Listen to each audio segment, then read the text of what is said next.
大家歡迎收睇2025年10月20號星期一下午5點半嘅颱風速報，現時時間係下午5點26分。天文台喺下午5點20分發出3號強風信號。我哋而家嚟睇下個風暴路徑。現時強烈熱帶風暴風神集結喺香港之東南約480公里。我目前評估風神將會喺凌晨時分最接近本港，發出8號烈風或暴風信號嘅機會較低。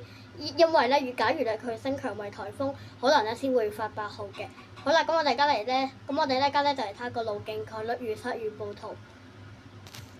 好啦，咁呢次嘅颱風速報就到呢度啦。咁我哋咧就下午7點半嘅虛擬颱風再見係咁先，拜。